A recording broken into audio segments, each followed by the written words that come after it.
Greetings, everybody. Welcome to the Dracovin Empire. Are you ready to dive back into the world of darkness? To dive back into the world of Werewolf The Apocalypse? Learn about another of the tribes of the Garu Nation? You are. And you're prepared. Take my hand, your guide and host here, Tansmeric and Dracovin, as I open up a portal through the gauntlet to take us into this strange world, very much like our own. Remember, of course, to tip, like, subscribe, ring the bell as we head into the world of darkness once more. Yes, the world of Werewolf. Again, a world much like our own. That's the world of darkness. And today we're going to be talking about the Silent Striders, another of the Garu Nation. Now, where do we start with these, now that we're here in our world so much like our own? Well, other than discussing the Silent Striders, learning about them, there's some other sources we can access. Any of the core books do. I did put the 5th edition book here because there is a little bit of information. We'll talk about it. But my two other favorites are the Tribe Book Silent Strider and Silent Strider Tribe Book. The other different editions, so just switches where they have the Tribe Book. Anyway, Silent Striders. Let's dive right quickly into it. Let's not dawdle. Who are these? Well, they're nomadic, introspective, spiritual. They are the Garu that have plumbed the depths of the Umbra more than any other Garu tribe, and perhaps deeper than any other Garu tribe. When it comes to the Umbra, Silent Striders are your experts. They also have the Totem of the Owl, and are still a part of the Garu Nation, so that is an important part of understanding. Look to their history. It's an interesting one. So, the crux of their group have roots in Africa and the Middle East. Granted, of course, over the eons of their travel, they have spread outside. But along with the Children of Gaia, they were the first of the tribes to actually protest the Imperium, the culling of humanity, controlling of them. They were more pragmatic than the Children of Gaia were. They could see that humans were basically beginning to fight back, becoming hostile, stronger, more aggressive as the generations came. Basically, keeping control of the humans through culling was making them much more of a danger. The opposite effect that he really wanted, and more of a concern. Now, when we see to the area of the world where they can call a general homeland, it's Egypt. Granted, again, they've spread throughout the world, and this original group that dates back from Egypt isn't the only group of Silent Striders now. It's just this is where their origin comes from. They're actually one of the few tribes that had some connections with the Pharaoh following the War of Rage. The others in that region especially. They managed to maintain some semblance of diplomacy after that time. The genocidal war of Rage. The river pact between the local Mokulite and them had a division of territory and allowed for peaceful coexistence. They allied themselves to Syrian League to stop the antediluvian Sukete Set, a very powerful vampire, tainted by the touch of the corruptor, as they would say, but again, one of the antediluvians from battling in that region. They struggled, lasted for centuries until Shu Horus managed to wound Set, Sekute, and who in turn then put a curse that severed the tribe from their ancestor spirits and banished them from the ground of Kahem, their home. This curse took 1 year to scatter them to the four corners of the earth, forcing them to abandon most of their cairns, making them the homeless vagabonds they are and their peers. In turn, though, the Striders have profited from the road network of the Roman Empire, and they have then walked the wilds of the civilization. During the time of the rise of Muhammad, the feared Firewalker received a vision that foretold Gaia's death by fire and smoke under a red star, while Garu desperately put Medas into the world to defend a lost cause. Firewalker succumbed to an arrow a short time afterwards. Again, this is just a big prophecy, and an arrow is a psychological condition that hinders werewolf. Also still does technically exist in 5e, but in slightly forms. We're not talking about that now. We'll talk about that. In the Dark Ages, though, your Silent Striders, as much as they begin to spread, The main crux of them stayed with the boundaries of the Caliphate, following its conquest into Asia. Some managed to gain the trust of the beast courts when they entered into Asia. Others began to roam the Central Asian steppes, even taking kinfolk from those that lived in that region. When the Crusaders reached the Middle East, some striders followed them back to southeastern Europe, bringing with them the Tales of the Flaying Plague, a disease unleashed by wizards of the Red Circle of Red, found themselves destroyed by angry Gallic. They also followed then the Mongols in their conquests against the Europeans in that entire region. So Silent Striders, banished from their homeland, spread far and wide. They were nomads, they were wanderers. As there were places to go, they traveled to. And so they took kinfolk wherever they went. So that's one of those things that Silent Strider don't have a particular... Yes, they historically date their tribe back to a region where they developed, Egyptian region. But culturally, they've spread many places and have kinfolk across the world. So, Silent Striders were aware of the Pure Ones, basically the tribes of North America, long before their European brethren. They basically respected territorial boundaries. Remember, they were good at making deals and keeping territories.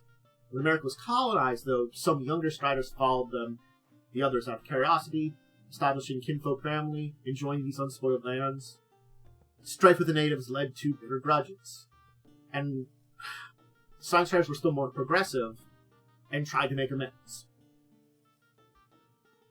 Mixed bag on that one. We reached the modern mess. And of course, we'll talk about the W5 timeline a little bit here. There's some good things about it, some things I don't like. I'll talk about that. But basically, the kinfolk population, it dropped during a lot of major events. World War II, the Holocaust, the wars, basically caused a lot of death of kinfolk. And of course, radicalizing groups. Remember, they were still connected deeply to places like the Middle East, and rising tendencies of radicalization within that region also didn't help them. Basically, they saw this signs over the last century that Firewalker's prophecy was coming to fulfill itself. And when Anthelios appeared in the night sky in 1999, the underworld was racked by the storm of unmatched fury. If you were unaware of it, the big event, the 6th grade Maelstrom. Many Striders were convinced it was the end times had finally begun.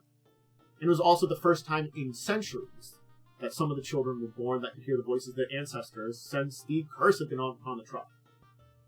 They were also among Kisa's allies against Blacktooth in the Endless Storm, and became official members of the Hadi in Africa. So, 5e timeline.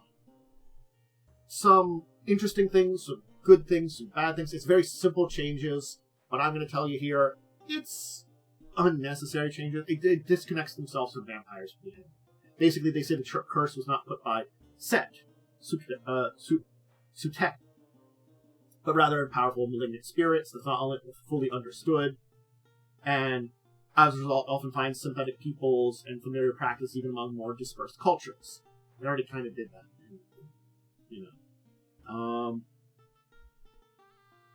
with the how 5e shows off Al and his bands upon them, it says that the spirit was a Malthian, maybe a powerful wraith or specter, and also continues to tie in with the world of the dead. Again, this is like... I wanted to mention this stuff because this is the 5e stuff here. It's fine. I don't know why it necessarily had to disconnect from the history of connecting up the various worlds of darkness. It does, in a way, making it not related to vampires, but related to spirits. Again, it's 5e's timeline. I have opinions about it. Take this with a grain of salt if you want to use the stuff from 5e. I'm just presenting it and saying this is some information about it, how they've updated it. They don't have major updates in 5e. This is a minor update of everything, and, connecting with that stuff. Anyway. Digress. Let's talk about their organization. Sort of. They don't really have it. Not a formal one. They're wanderers, exiles, and hierarchy doesn't really exist for them. They communicate with each other by leaving hieroglyphs, graffiti hieroglyphs, cryptic signs behind. They can use these signs to learn where local vampire hunting grounds are, just by scanning the walls of a subway tunnel. They congregate only when chance brings them together, though they do have occasional grand moots, which all the members of the tribe try to attend. Location of this changes every occurrence, and the events are usually held in a desolate stretch of untraveled road. No outsider could say which strider decided the moot was necessary, nor does known exactly how word gets passed from each other, from one to another. It just kind of happens, and the tribe all kind of meets. It's like, we know I'll get together. You know, it's kind of hard to. I'll see what I can do. Among them, they have very few cannons. And few find these werewolves have a long-lasting love of a place, basically. Again, tales of their ancestral homeland are there preserved within their culture, but yeah, most just have a wanderlust deep within them. Wanderlust. And if a silent strider finds a place they call home, it means that's the place that they intend to find and die. That's the important part. Now, they do have a number of camps that we can talk about. Some of these are very important to talk about.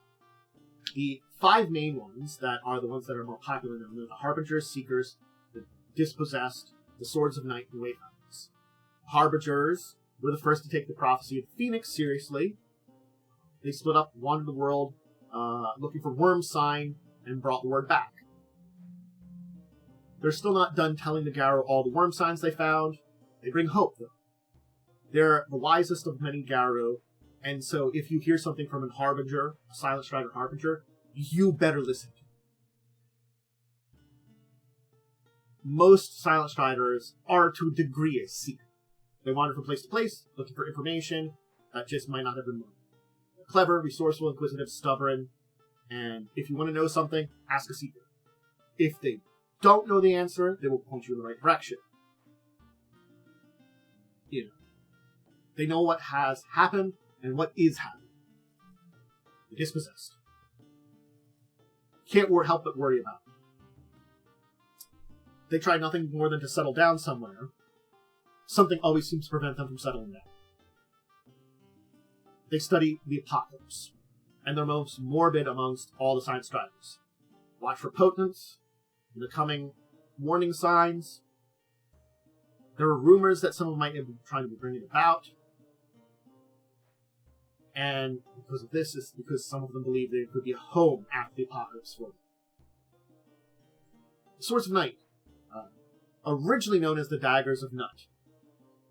They're dedicated to break hold of Sukatev's descendants over Egypt, and by extension, all vampires under their territory in general. Other tribes are not really happy to draw in conflicts with their assaults against the local leeches, but yeah. And many swords act under cover because of this. Wayfarers. These are perhaps the ones that make the rest of us in the world angry, the rest of the werewolves. They sell their service through the highest bidder. Talented. If you're going to get your message through, it will get through. They're good messengers, but they shouldn't be selling their talents to the highest bidder. Now, 2 secret camps we can talk about here, because they're unorthodox and kind of against the general tribal culture, but they do exist. They've gone away. They're the Eaters of the Dead and the Bitter Hex. So, when the exile happened for the Eaters of the Dead, the Silent Striders stopped eating the brains of humans, possible due to worm taint. Some didn't stop. They practiced the rite of dormant wisdom in secrecy. They know a lot, but at what cost? And some are said to perform the rite on immobilized leeches while they're still conscious. So, kind of a little dark here. And then, of course, we can talk about the Bitter Hex. They're ill-natured striders, spiteful that they've taken upon themselves to avenge all slights that these striders, just themselves, have suffered. They're not violent like other camps, like someone being the Fianna, let's say, but they use an evil eye, a curse, some bad mojo. Yeah, don't cross them, or you basically receive a curse. She'll curse you. Alright, let's talk about their culture. So they don't tend to find in company of others of their own kind. Striders are very individualistic like that. There's occasionally pairing up with another for a difficult journey, though. Most of the time, a Strider's group can be found in a group that is in a pack comprised of many tribes. Other than that, they're the loners. So they're alone, rare pairs, or most of the time when you find them with others, it's with other tribes of Garrett. With groups that are multi-pack, multi-tribe. And they are always looking to find and destroy influence of the world. It's another reason why they wander. They pierce through the umbra, into the realms of the dead. They are the only tribe that is known to head in the realms of the dead. And this does bring them a bit of an unsettling air about them. And with the exception of Banes and Black Spiral Dancers, they have the greatest hatred for vampires. Because of the great curse upon them by the war with Sukatan, who scattered them from their ancestral home. Since then, Striders take Egyptian names to link themselves to the past. Basically, they take on this linking to, hey, we are descended from this original blood that came from here. We may have spread across the world, but we're still connected to this land of our forebears. And they do search the Umbra in search of those forebears. They have good relationships with the Restless Dead, aka Wraiths. Whether this is what this entire thing is for the relationship and why they have a good relation with Wraith, unknown. Where it comes from. They track Wraith's attentions when passing through the gauntlet into and out of the Umbra. It's rare that you won't find a Silent Strider with at least one Wraith tagging along with them. And out of a sense of respect and politeness, they generally avoid mentioning the Wraith in front of strangers. Now this is a good one, and one I do like from 5e that I think is a good addition. Because it becomes more difficult to predict where a Garu will manifest. So some Striders take in the mantle of kin-seeking to track down these kin and bring them into the fold before something goes horribly wrong. Basically, the first change, not near as many, as especially getting much more. It's spread out, harder to find. This is not that fun. Right. I'll have to do a video on my opinions on the entire 5e line at some point in the future. But this is what I think is good stuff. Anyway. So, as much as the Striders are good at gathering and spreading information, as much as you can talk to them, telling stories, getting messages, they're also excellent listeners, pick up conversations. They're very well traveled.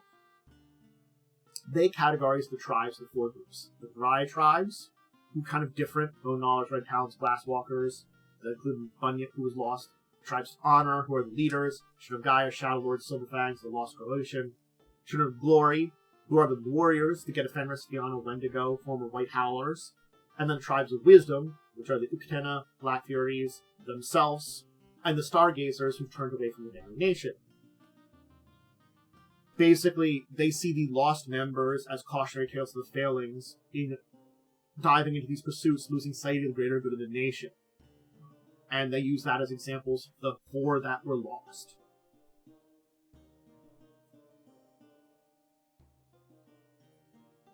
Because of their wandering nature, they're also got very few cairns. I kind of mentioned this earlier. But they do have a few that exists, along roads and popular points of travel. It's these guardians that prove to be the rare example of Striders that stay put. The Striders actually have a belief in the triad that they refer to as the Ma'at, balanced in accordance with Gaia's will. They saw the wild, formed new things, the Weaver gave order and structure to the universe, and the Worm returned the old and weary back to the cycle. They see the modern one as twisting into chaos, stasis, and corruption. And they believe that bringing all 3 of the triad back into harmony will reunite the forces of the universe. Each Strider also, who passes their rite of passage, adopts a name of remembrance. It's usually a Greek form of Egyptian name, done to remember their lost ancestors, their place of origin. They do have taboos against taking certain names: Set, Osiris, Sobek, Set, Isis. The 2 cairns I can mention that they do have are the Sept of the Western Flame, which is 50 kilometers west of Siwa Oasis in Egypt, Sept of the Wheel of Ptah in Casablanca, Morocco. So there are 2 known septs or cairns that they actually have.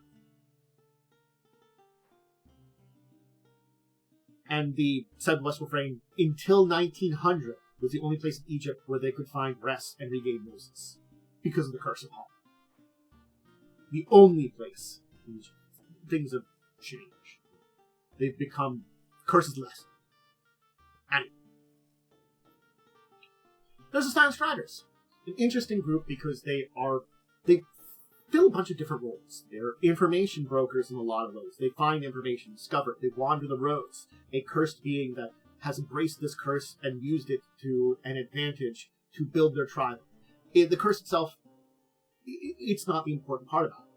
By being driven from a home, becoming wanderers, they're able to gain this information, find out things, discover things, travel to places that others will not travel to, and discover them. That's why they know so many things, and they can share this information as messengers, traders, all these kind of things.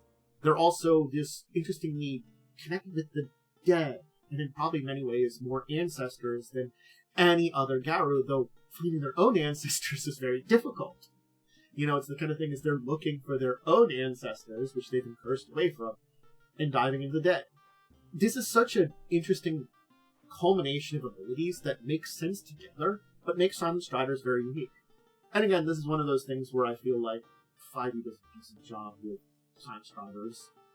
Again, we'll do a 5e video in the future where I'll talk about things in 5e World of Darkness as a whole, including both Werewolf and Hunting as a But I think in this case, there's some things that I definitely take from my lore, even if I'm not using mechanics. Some cool lore ideas. Hey, sometimes they get that. And Silent Striders have very cool lore ideas in general. They're an interesting group that, it's kind of funny to think that you could just be playing a Silent Strider and have a Wraith nearby you that doesn't do anything for the entire adventure, and the rest of your pack doesn't know anything about it, but they're there. It's fun.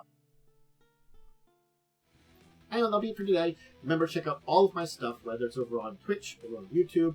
The schedule goes up on my Discord, Blue Sky, Twitter/X, up on my community page on my YouTube. It tells you when I'm either going live on Twitch for either gaming or tabletop related stuff, or the upload schedule on YouTube. Again, changes happen to the schedule. Just keep apprised of those on the social media, where you can also get other updates from me. Hey, remember to like, subscribe, and ring the bell. There's big things here. My question for today, which is a pretty big one, is: have you played a Silent Strider character? Have you dealt with some of these things? What is your thing?